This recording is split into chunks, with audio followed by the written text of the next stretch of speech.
Welcome everyone. Good morning, good evening, wherever you are joining us from. We're very excited for this session today. We have Dixya Bhattarai from Dallas Fort Worth area, who will be speaking about diets today. But before we go on to that, let me give a quick overview of the program today. I'm Anjeela Shrestha. I will be your moderator for this session. And a quick introduction of Nepali Women in Computing. So Nepali Women in Computing is a women-led organization. We are a group of women from different parts of the world, but mostly from Nepal and the US.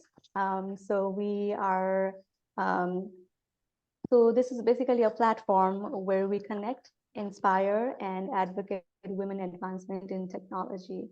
So yeah, if you need any support, for example, any career level support or education level support, we are here to help you. Feel free to reach out to us. And if you also want to be a member, we are more than happy to welcome you. So just a quick overview on the background. So we do various initiatives, and one of the initiatives through which we give back to our community is the Educate series. Through Educate series, we aim to create awareness about various different topics. In the past, we have had speakers talk about technology, finance, mental health, and several social issues. So today we have Dixya, who will be talking about diet. So it will be very interesting. And as you can see, we have our Educate series is very diverse, and it's a good opportunity to learn about a wide range of topics.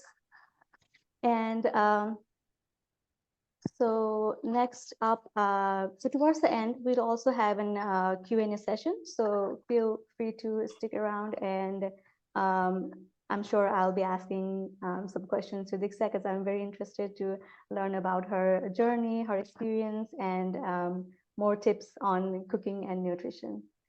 So with that, I would like to invite our speaker, Dixya Bhattarai, and she is a registered dietitian from Fort Worth, Texas. Correct me, Dixya, if I am saying that right. Okay. That's where I'm based right now. Okay. She has over 10 plus years of experience in the field.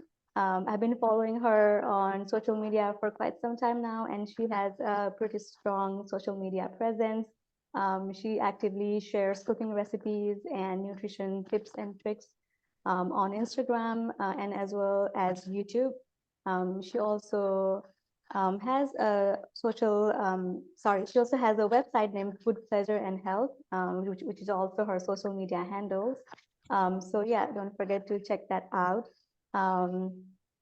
So yeah, with that, let's go ahead and jump into the talk of the session. Welcome, Dixya. Thank you so much for being here with us today. We are grateful and excited to be here with you and learn from you. The floor is all yours. Thank you, Anjeela, and thank you, NWiC. I'm fairly new to NWiC, so I'm really excited to learn more and hopefully continue the conversation. So thank you for having me. So I am fairly informal when it comes to presentations and everything. So please, next hour is for all of us to learn something, share, and it's very informal. Okay. So can you guys see the slides okay? Yes. Okay. All right. So like Anjeela said, I have been a registered dietitian for about 10 years now, and I started my journey in a clinical dietetics, but I focus mostly now on culinary. So kind of, combine my clinical background with the culinary nutrition to just help, everyone eat better. And this, the navigating the world of diet is obviously it's an area I practice in, but it's also something I feel like we all need to have at least some basic understanding, right? Like what's going on, especially now there is so much information out there, and not only for yourself, but once you have hopefully some understanding after our talk today, you can use the information to take care of other people around you as well.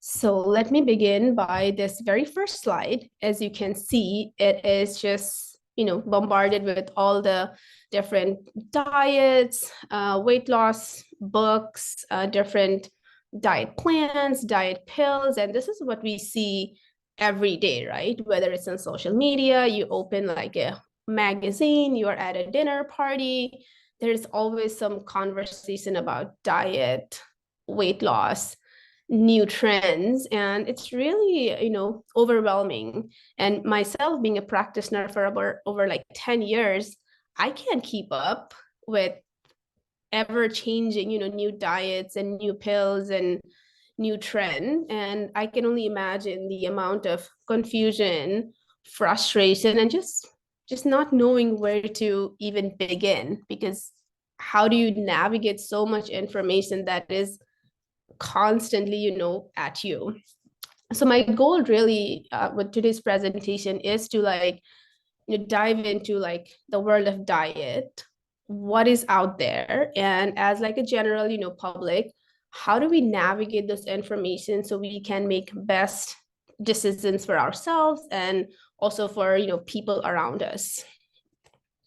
So what is a diet, right? Like when we think of the word diet, when you just look up on Google, it's really just a combination of foods that is typically eaten by a specific group of people. So it's actually a very simple term, right? Diet is just what we eat. And it looks very different depending on who you ask, because, and I just picked some images from Google, and this is just 3 different types of cuisine from just Nepal. And Nepal is a relatively small country in grand scheme of things. We are so diverse. And just looking at 3 different platter, like a Newari platter, and in the middle is like a Thakali thali, and then on your right is like a Tharu cuisine. Like just looking at 3 different things, you can see how distinctly, right, they're different. You can see and how they're plated, it's different. The different sides, it may look similar, but if you look at it a little bit closely, there is a yogurt, rice in the Thakali thali versus there is chura, and different sides versus the Tharu cuisine looks very different. And that's what, is unique. And that's what's very interesting about the whole concept of diet. But nowadays, when we think of diet, what do we think of? When I say diet, everyone's probably already thinking restrictions, like a rigid plan, weight loss. But that shouldn't be the first thing. Diet is simply what we eat, and it looks different depending on who you ask, right? Let's see. All right. And besides, how it's different from depending on who you ask, diet is actually guided by various factors. And some of the really important factors are our nutritional needs, depending on, your life stage you're at. If you ask like a newborn, or a newborn as they have very different needs compared to someone going through puberty. Or if you are at later stages of your life, your needs are going to be very different. So your diet is very, much guided by your nutritional needs, because what I eat as a teenager, it's going to look very different when I am in my mid-30s, right? So that's a big thing. Also, the type of food that is available in a particular region. So if you think of it, I grew up eating rice as my main carbohydrate in Nepal, right? But if you ask someone I grew up in Kathmandu, but if you ask someone who grew up maybe in the mountainous part, potato and buckwheat was probably their main source of starch. So whatever is available in that particular region, that also kind of guides your diet. Your individual beliefs. This is a really big one. Think about your, cultural beliefs, your religious restrictions, or your guidelines that you follow. Think about moral, reasoning for eating certain things, like, for example, veganism, right? So your individual beliefs also guides your diet. And lastly, your health status. If you are someone, going through active chemo, or if you have food allergies versus someone who is trying to maybe get pregnant, your health status also determines your diet. So there is no one size, fit approach. There is no one diet that is, best or that is good. So you have to be really mindful of these unique needs and your individual beliefs when you think of the word diet. And the reason I mentioned this is it's very easy for a lot of us to get influenced by XYZ diet that is working for someone, and we kind of ignore what is your need, right? A lot of times we're like, oh my God, this person's following this diet and I think it's going to work for me because it worked for him or her. And that is, that's like a wrong mindset. So with that being said, how do we navigate the world of diet, right? Like we just saw the first slide, how there is so much information, and how do we navigate? Because it's unavoidable, right? We want to find out what should we eat, B, we want to take care of ourselves and enhance our health and well-being. So we kind of need to have the basic understanding. So how do we go on about it? So there are some things I'm going to tell you, or hopefully you can implement it. First, you are unique. Just like the things I mentioned earlier, your individual needs are very unique. So don't forget that. This should be one thing we have to remember, because right now with the access to social media, we have all this information and we sometimes get overwhelmed and we forget our needs are very unique depending on your age, your gender, your socioeconomic background, where you are located, your health status really drives your diet. Okay, so don't forget, because what works for one person will not work for another person. And we get very easily influenced by social media. Like I see a lot of like what I eat in a day, like let's go to the grocery store haul, and it makes you want to follow that person's diet or grocery or meal plan, thinking, okay, if I follow XYZ, I'm going to achieve that look, or I'm going to achieve this person's image or whatever that is. But don't forget that you're unique. Whatever you see is just a slice of their day in a life, right? So don't forget that.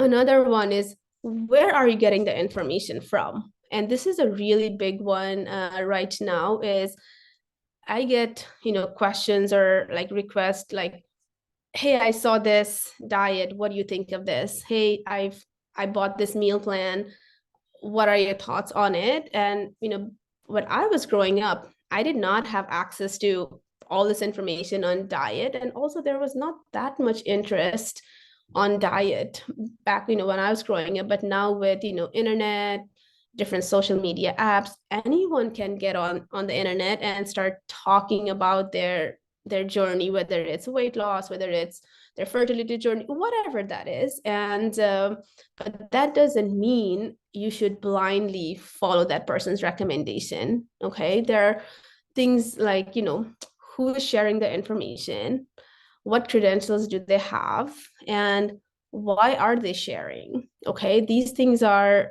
something to think about, because again, what works for them may not work for you. Just because someone followed a lifestyle or a diet, you don't share same, you don't share genetics, you don't share socioeconomic status, you're not in the same area probably. We're all unique individuals.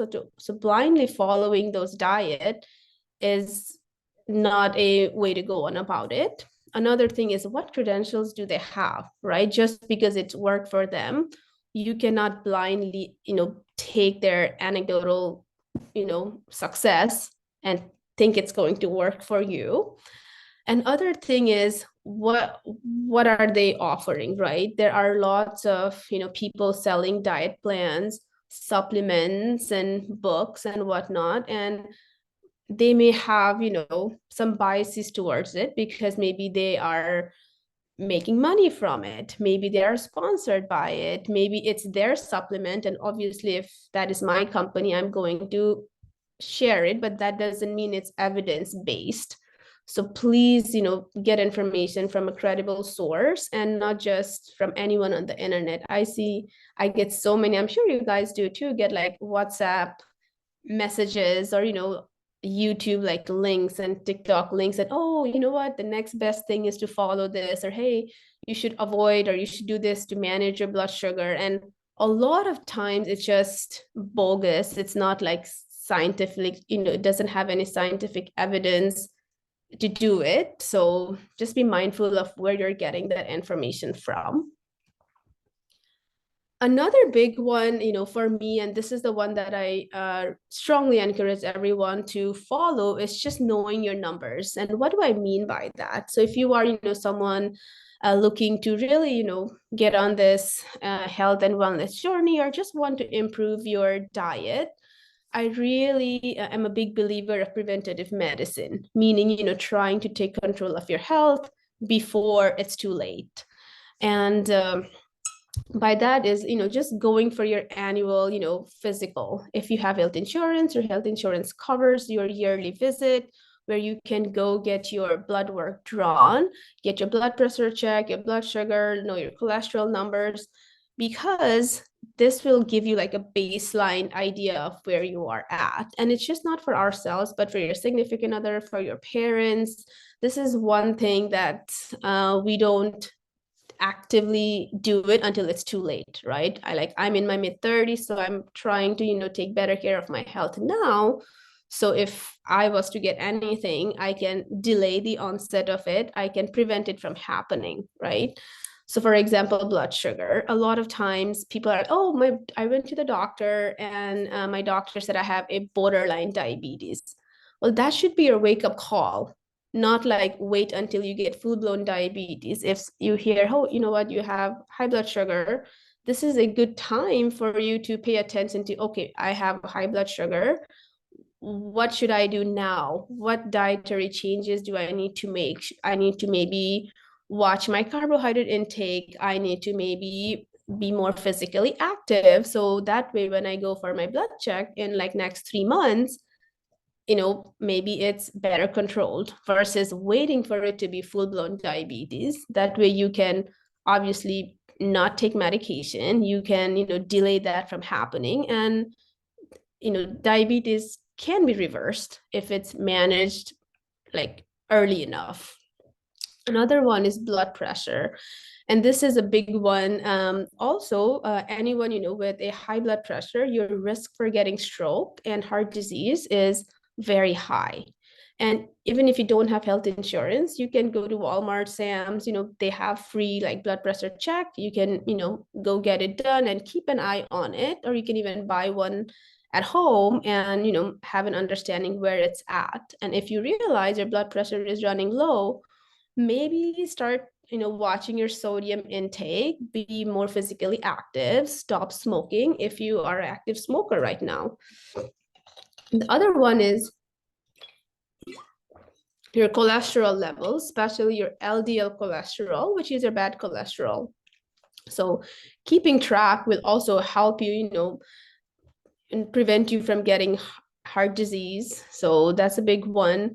Another one is BMI. I'm not a huge fan of like, indicating your health status based on BMI, but just having an idea where your weight is. Like if you are unintentionally losing weight, you kind of need to know, hey, why am I losing weight unintentionally, right? Is there something going on? Or if you're gaining weight and you're like, is something going on with my hormone? Like that kind of tells you something is up. And these are like really good indicator to know what's going on the inside, because our health is just not on the outside. A lot of times we focus on how we look, versus really digging in on the inside. And your labs are really good, indicators, especially if you keep track of it once a year. Just go make that appointment, encourage your parents to make that appointment, so that way we can find our baseline, and depending on what the numbers show, we can kind of, focus our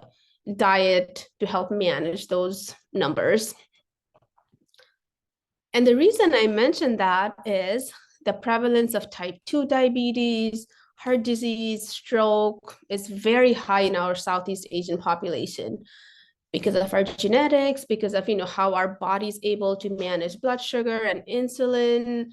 Also, we tend to have more abdominal obesity, which is another indicator for getting a heart disease and high cholesterol, high triglycerides, just because our genetic makeup. And also another thing is just also being in the West, or even in Nepal now, things are changing. Our diet pattern has changed in the last 20 years, right? Like we're not eating how we used to eat. We have access to so much more food, and we just eat out more. We have access to ready-made food more often. So because of all these changes, our risk of getting these diseases are just getting higher. So we need to pay attention to that.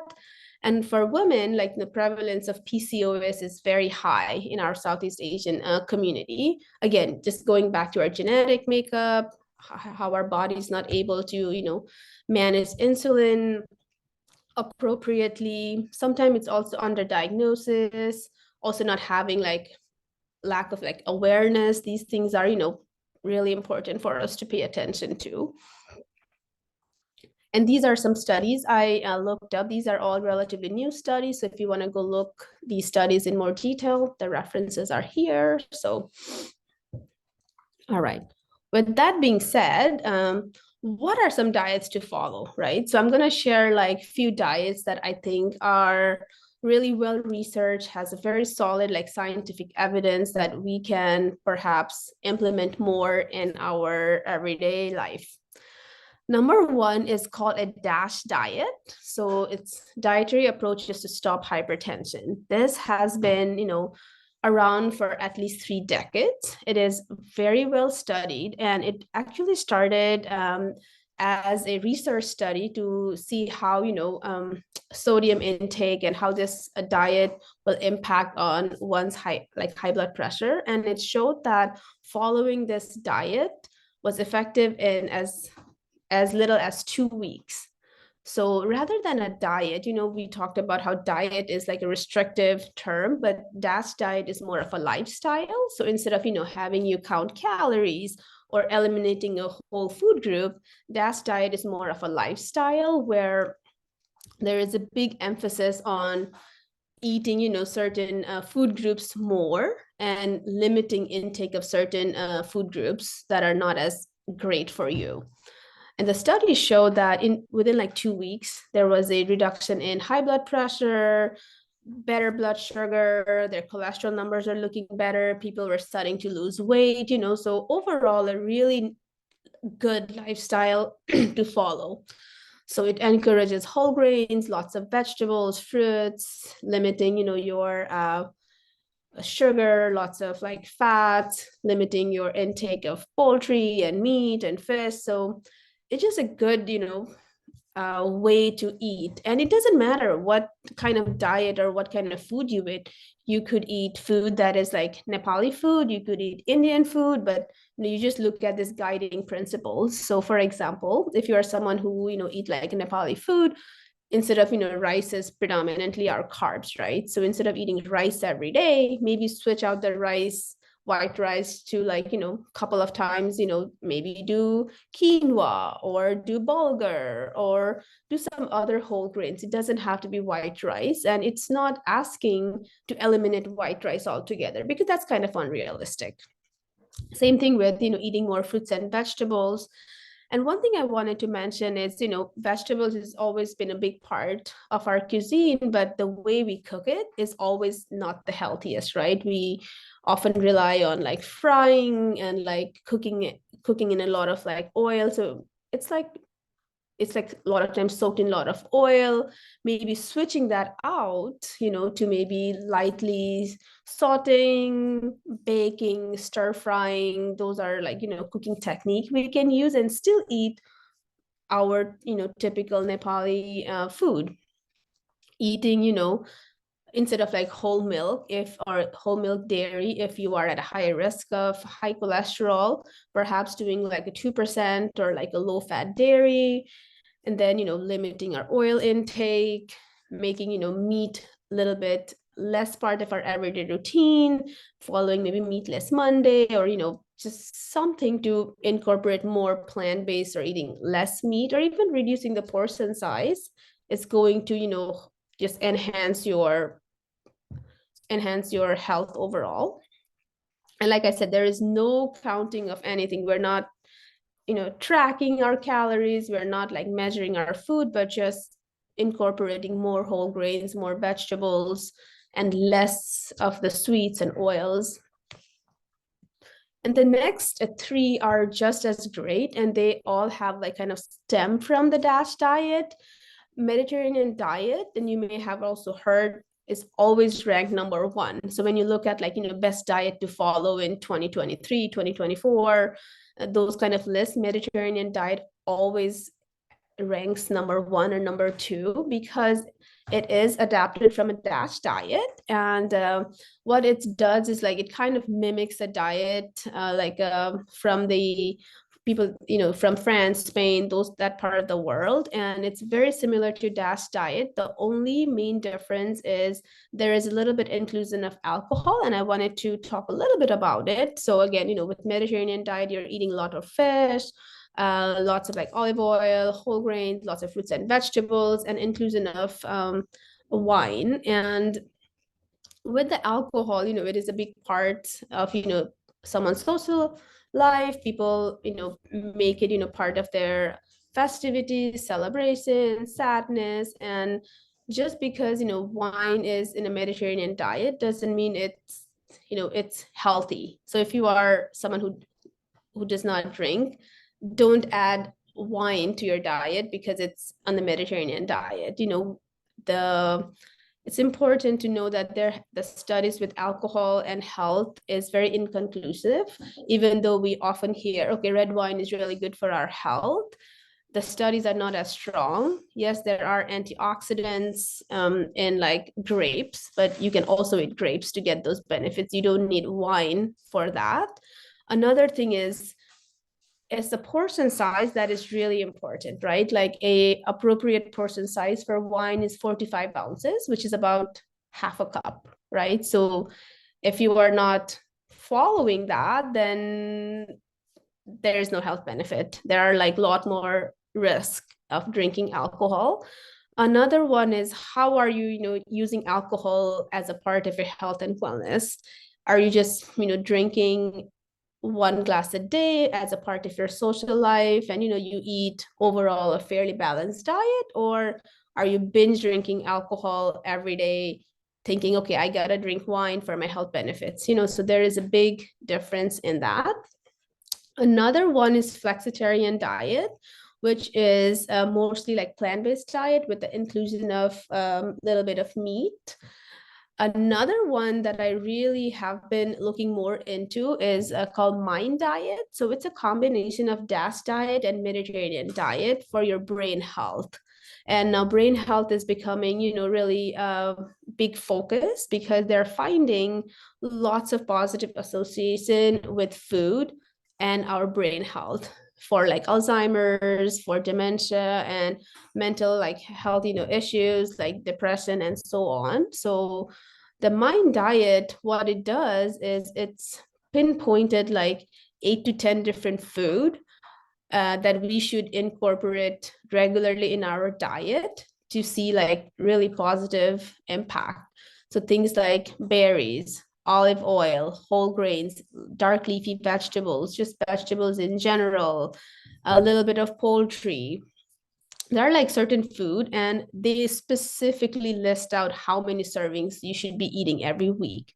So you should be eating, for example, like 5 servings of blueberries each week, incorporating green leafy vegetables every day. So, if you're looking, or if you have relatives or family members that you are concerned for their brain health, Mind Diet is a really good one to look into, because it has a list and you just follow and check off, okay, did I get my nuts for this week? Did I get my berries? Did I get my green leafy vegetables? So it really simplifies it to just enhance your brain health. So these are the 4 diet that if you are really looking to, follow and get like positive, impact on your health and wellness, these are the ones I really like. And these are very evidence-based, especially the DASH diet and the MIND diet have been around, are very well studied. So, all right. So now let's talk about, the whole craze on the dieting, right? Like the stereotypical dieting, like, why does it not work? Because we all know diet is not going to work, right? I have been practicing for 10 plus years now, and 95% of the time people fail on the diet. And it's not the diet, it's not, it's not you, it's the diet that fails you. Because diet is meant to, cause all these like sexy, sensational, like rapid, results. And we all know those are very temporary, right? We humans, we don't have the patience. We want results that are very fast. And it's very tempting when you see, I lost 20 pounds in like 3 months, or whatever, all these like big words. But when you really look into it, they are all about deprivation. They're all about like restrictions. They're all about eliminating a whole food group. And to give you a classic example right now is the whole trend with keto, right? Keto diet is actually a medical, was used for managing, a lot of like patients with a lot of like seizure disorders. And it was never meant to be for the weight loss or different health claims that we see now.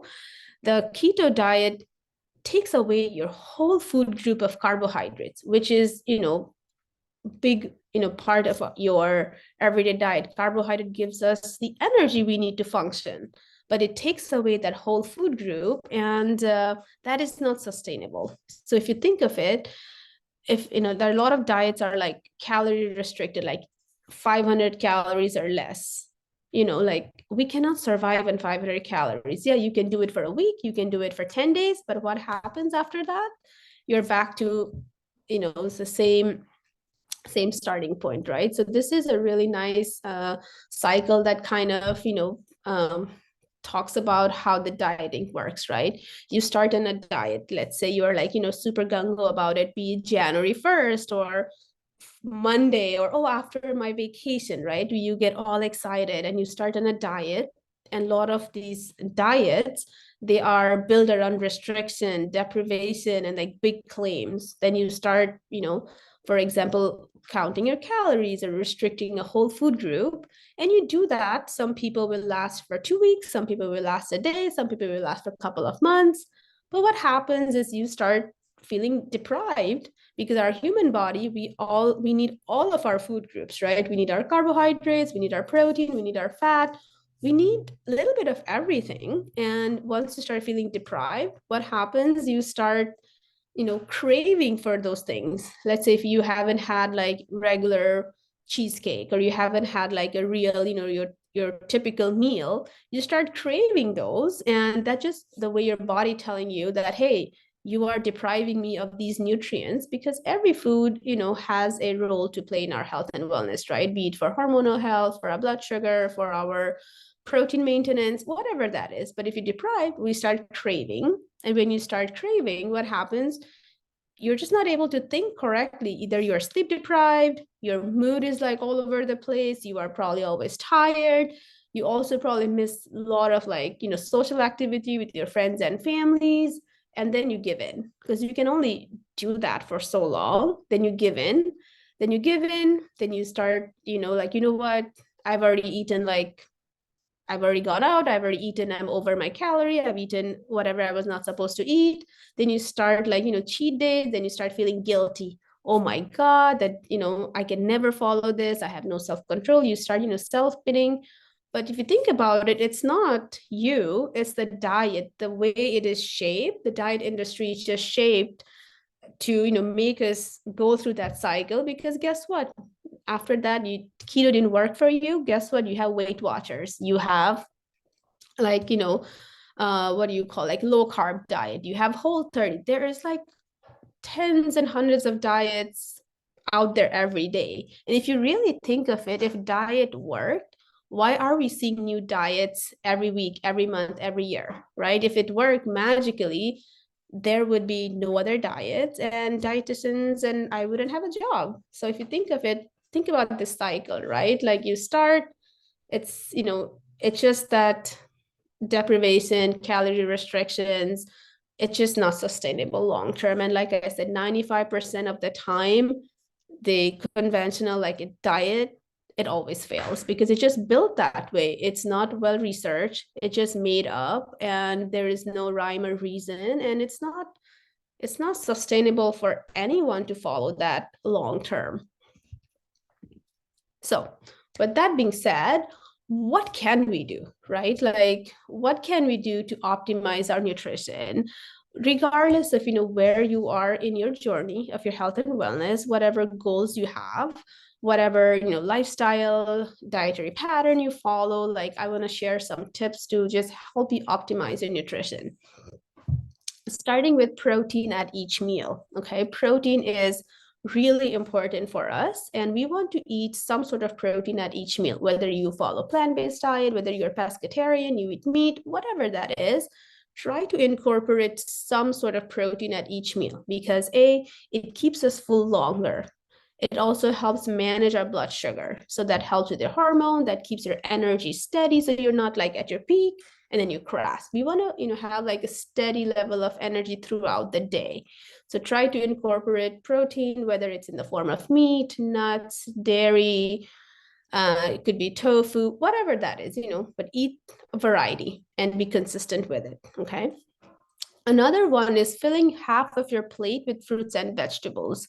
I don't know how many of you remember, but there used to be a My Food pyramid that looked like a little triangle with like different food groups back in the days, but that has, we have retired that, and now there is something called My Plate method. So the diagram that's in the bottom, it's just a typical, representation of how our plate should look like, because we're not doing a good job of eating enough fruits and vegetables daily, okay? And so, we typically reach for carbohydrates or starch as the base of our meal, right? Like when I eat like Nepali food or any food, rice is always the first thing, and we fill up half or majority of our plate with that. Then we have little room for vegetables, some for like, dal, for like some curry or something, right? Instead, let's swap that and fill up our plate with fruits and vegetables first. Even, and that's something you can implement at your home when you host. So instead of putting rice in front, swap it with maybe salads or something in the front. So, the guest or yourself, you feel encouraged to fill that first and then move the rice to like a second or third dish. What happens is that you're going to naturally, get a lot more nutrients by adding more fruits and vegetables in your plate. Fruits and vegetables are also a wonderful source of fiber. Eating fiber keeps us full longer. It also helps manage our cholesterol. It's just, better for us. And if you're looking to, manage your weight, eating fruits and vegetables, they're high in fiber, so you don't feel, hungry as quickly. So you're not going to eat as much. So that will also help you with the weight reduction if that is your goal. Then again, choosing whole grain over refined. I am a big, proponent of, incorporating whole grains when possible. I'm not saying, okay, let's take our rice, our all-purpose flour, regular pasta out of our pantry. But, instead of, using just your one kind of grain, start incorporating different grains. Instead of, eating regular bread in the morning, maybe swap it with whole grains or whole wheat bread. Try to get, whole wheat tortilla or roti. Use like whole wheat flour if you're making muffins. Start somewhere so you have a variety in your diet.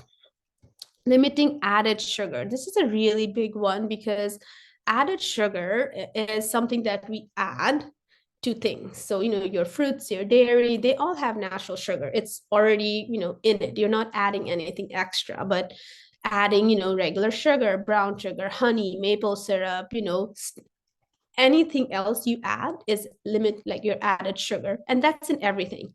Your ketchup has added sugar, bread probably has added sugar, we eat added sugar way too much than we need to. So, when possible, try to limit your added sugar, okay?